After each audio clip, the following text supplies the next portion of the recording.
Mr. Jordan. I thank the gentleman. Mr. Roth, I want to go back to your statement in your declaration to the FEC. I learned that a hack and leak operation would involve Hunter Biden. Who did you learn that from? My recollection is it was mentioned by another technology company in one of our joint meetings, but I don't recall specifically whom. You don't know the person's name? I don't even recall what company they worked at. No, this was a long time ago. And you're confident that it was from a tech company, not from someone from the government? To the best of my recollection, yes. Did anyone from the government in these periodic meetings you have, did they ever tell you that a hack and leak operation involving Hunter Biden was coming? No, not. Did Hunter Biden's name come up at all in these meetings? Yes, his name was raised in those meetings, but not by the government, to the best of my recollection. Okay. Mr.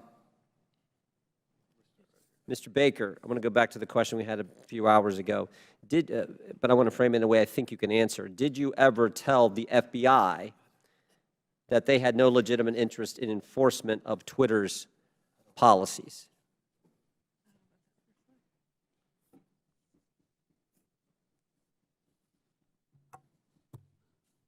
I don't think I understand. I think I understand the question. I don't recall ever having such a conversation with the FBI.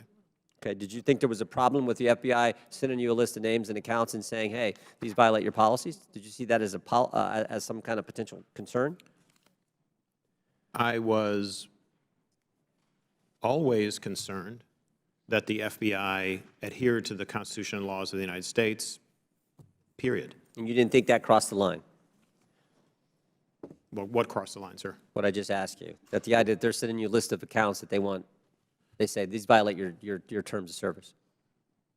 Again, I'm making sure that I can answer the question.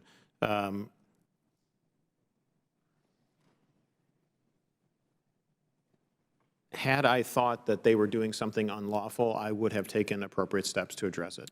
Okay, Mr. Roth, why were you reluctant, based on what I read in the Twitter files, why were you reluctant to work with the GEC? It was my understanding that the GEC, or the Global Engagement Center of the State Department, had previously engaged in at least what some would consider offensive influence operations. Not that they were offensive as in bad, but offensive as in they targeted entities outside of the United States. And on that basis, I felt that it would be inappropriate for Twitter to engage with a part of the State Department that was engaged in active statecraft. We were dedicated to rooting out malign foreign interference, no matter who it came from. And if we found that the American government was engaged in malign foreign interference, we'd be addressing that as well. Yep. Gentlemen's time's expired. In closing, I want to again thank our panelists for being here. I know it's been a long day. We apologize for the electricity going out. That's never happened in my 6 years in Congress. But before we close,